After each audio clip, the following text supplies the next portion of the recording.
appartenant à l'État. 1960-2025. Dans le contexte emblématique infrascolaire, il peut sembler surprenant de traiter une longue période dans un même ensemble de problématiques. Cependant, ce découpage nous est dicté par les inégalités retenues qui entendent souligner le rôle évolué à l'école par l'État républicain et par la reproduction des référentiels de l'action publique qui vont conduire à la construction bâtiments scolaires dans toute l'étendue du territoire.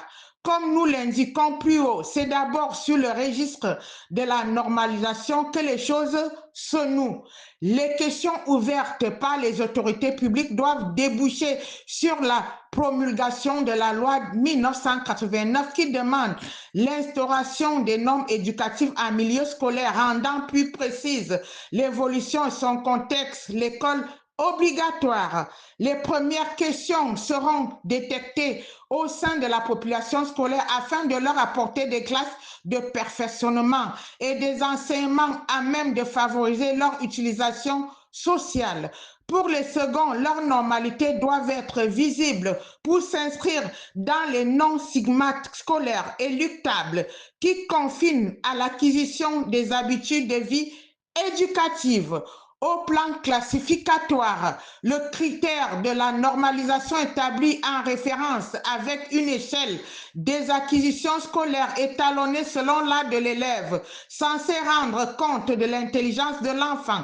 De nombreux travaux doivent être mis en relief dans le processus de l'école inclusive avec des verdicts scolaires reliant les catégories sociales et celles des apprentis à l'apprentissage comme ordre scolaire autonome répondant aux impératifs à la socialisation et des couches populaires. Il s'agit d'instruire pour éduquer et intégrer les enfants du peuple au fonctionnement démocratique afin de la soustraire à des attractions, à des internationales pour en faire des citoyens éclairés.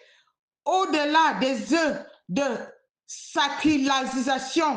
désacralisation de l'éducation universelle, l'État doit prendre en compte des argumentaires décisifs permettant d'examiner une acuité analytique remarquable à théorie éducationnelle. Le concept d'équité ségrégative a pour point de vue fondateur écoles publiques et lycées gratuits.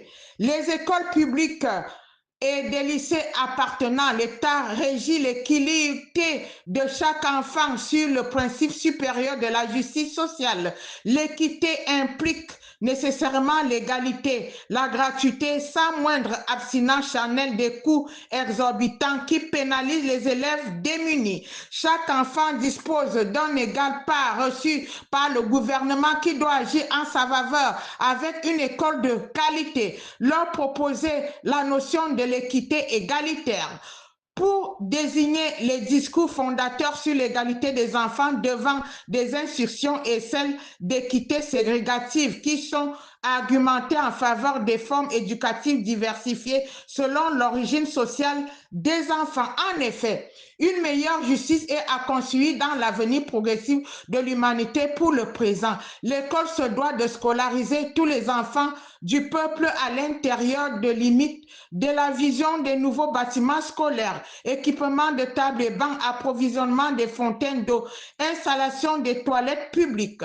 Cette initiative est une garantie fondamentale consacrée aux enfants, un capital producteur, une forme de la nécessité économique et sociale surmontable promue comme principe supérieur des ressources matérielles financières.